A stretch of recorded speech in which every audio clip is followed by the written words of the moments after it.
ден, јас сум Александра Вуксановиќ, гледате вести на Слободен печат. Еве што има ново.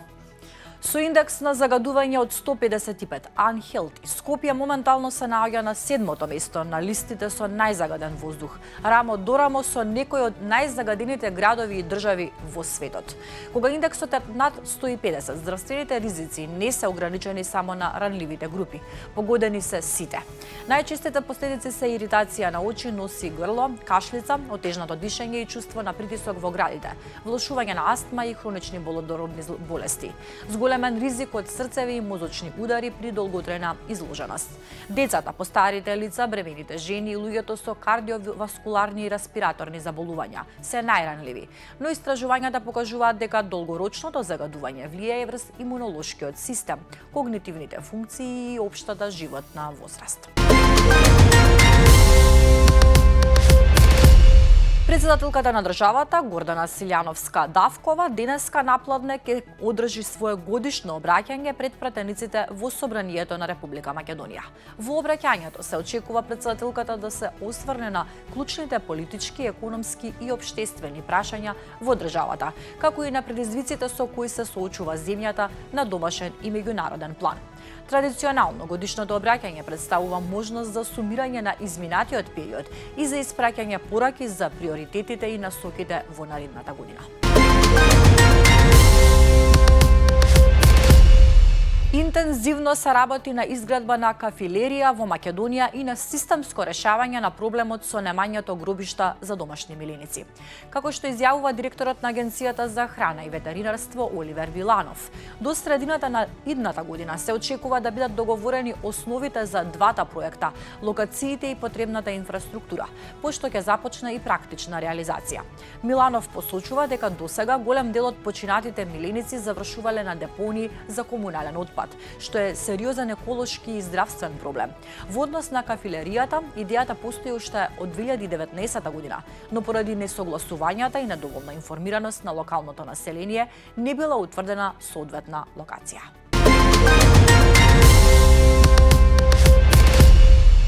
Јас ја уништив Југославија. Не сум представник на мачки, туку на лавови. Лидерот на ДУИ, Али Ахмети, рече дека не ги сваќа сериозно жалбите на поединци кои останале надвор од партиските структури на петиот конгрес. Избор на влада со Бедентеровиот принцип, како и двојно гласање во Уставниот суд за закони донесени со Бедентерово мнозинство, ќе бидат услов за влез на ДУИ во владата кога и да се одржат парламентарни избори, порача лидерот на ДУИ Али Ахмети на новогодишниот брифинг со новинарите. Според него, новиот договор што го нудате за спас на Македонија, а не за враќање на партијата на власт, иако не одговори на инсистирањето на новинарите како ќе ги натера лидерите на македонските партии да го прифатат договорот.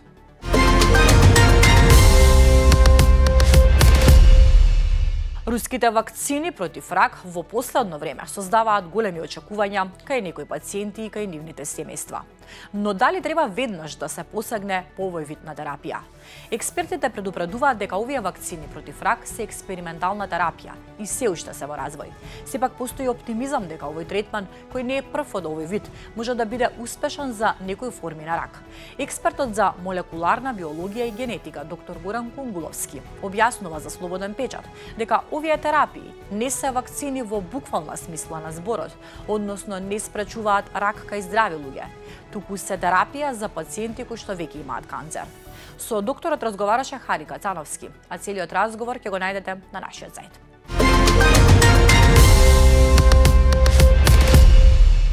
Вработен во училиште во Македонија, вознемирувал хигиеничарка вработена во истото училиште, на начин што ја нарекувал нусе, уба и лична. Ја терал да чисти простории што веќе ги исчистила и ги криел клучевите од други простории што требало да се чистат. Не можела да ги користи просториите за пауза и викал и се обраќал со поградни зборови и ја навредувал. Комисијата за спречување и заштита од дискриминација ја прими нејзината претставка и утврди интерсекцијско вознемирување на работа врз основа на национална и етничка припадност, род и лично својство. Хигиеничарката го пријавувала својот претпоставен кај директорката на училиштето. Станува збор за жена родена и образувана во Албанија, мажана во Македонија, каде оформила семејство и е вработена во пријавеното училиште.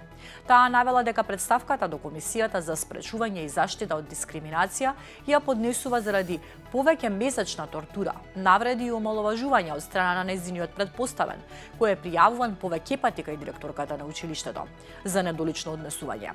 Темата е на Мирослава Симоновска.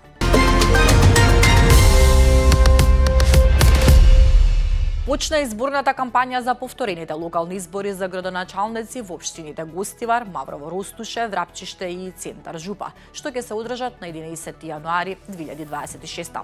Според роковникот за изборни дејствија, изборната кампања за првиот круг на гласањето започнува на 22 декември на полнок и трае до 9 јануари, кога започнува молкот пред гласањето.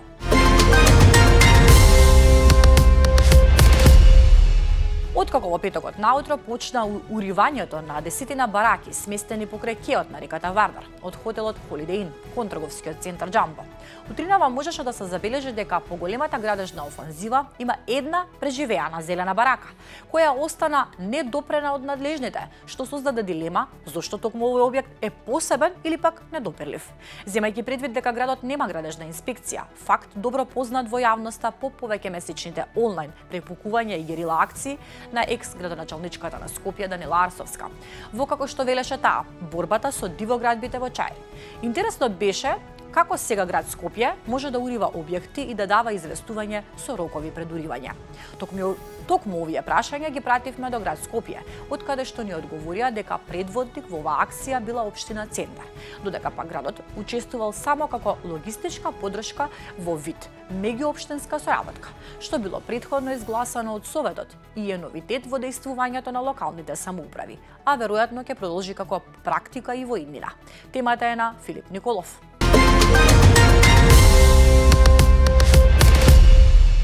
Русија започна воздушен напад врз Киев. Силите за противвоздушна одбрана работат на неутрализирање на заканата на небото над главниот град, соопшти Киевската воена управа преку Телеграм, повикувајќи ги граѓаните да останат во засолништата, додека не биде даден сигнал за престанок на опасноста. За сега нема информации за жртви или материјална штета, ниту пак е познат точниот обем на нападот. Според украинските извори, руските сили извршиле масовни ракетни и беспилотни напади врз повеќе украински градови, при што посебно биле погодени крајните западни делови на земјата. Нападот уследи откако украинскиот претседател Володомир Зеленски предупреди дека граѓаните треба да се подготват за масовни руски ракетни и дронски напади за време на божикниот период.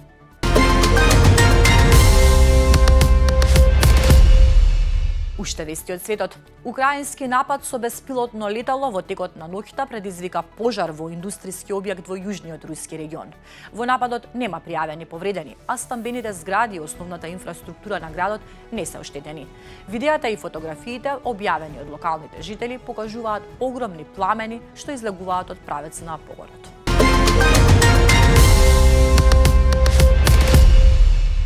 Најмалку 9 лица се повредени, од кои 3 потешко, откако автомобил вчера вечер влетал меѓу гледачите на парадата на светлата во градот Нунспет во централна Холандија. Локалната полиција соопшти дека засега не е познато што точно се случило, но според првичните информации од истрагата, инцидентот не се третира како чин на насилство. Се уште нема информации за тоа што се случило со возачот на автомобилот, ниту е објавен неговиот идентитет. Холандските медиуми јавуваат дека на местото на настанот интервенирале повеќе амбулантни возила, како и медицински хеликоптери.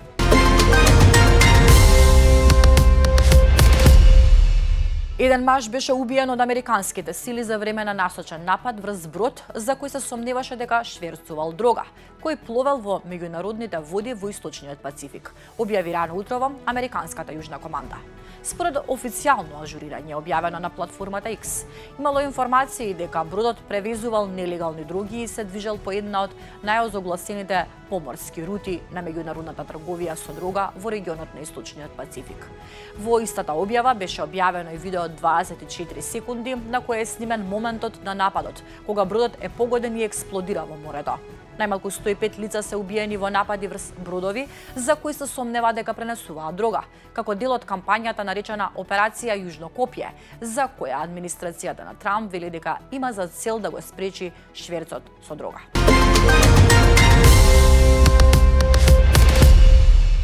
Доналд Трамп вчера ја објави престојната изградба на нова класа големи воени бродови што ќе го носат неговото име – Трамп. Нешто многу невообичаено за актуелен претседател на САД. Идните воени бродови, тој го употреби терминот бојни бродови, осврнувајќи се на историскиот тип, од кој последен беше повлечен од активна служба по повеќекратни надградби во 1992 година. Ќе бидат најдобрите во светот, увери републиканецот. Според американскиот претседател, новата класа ќе се состои од бродови од 30.000 до 40.000 тони и нивната конструкција има за цел да испрати порака до целиот свет, не само до Кина.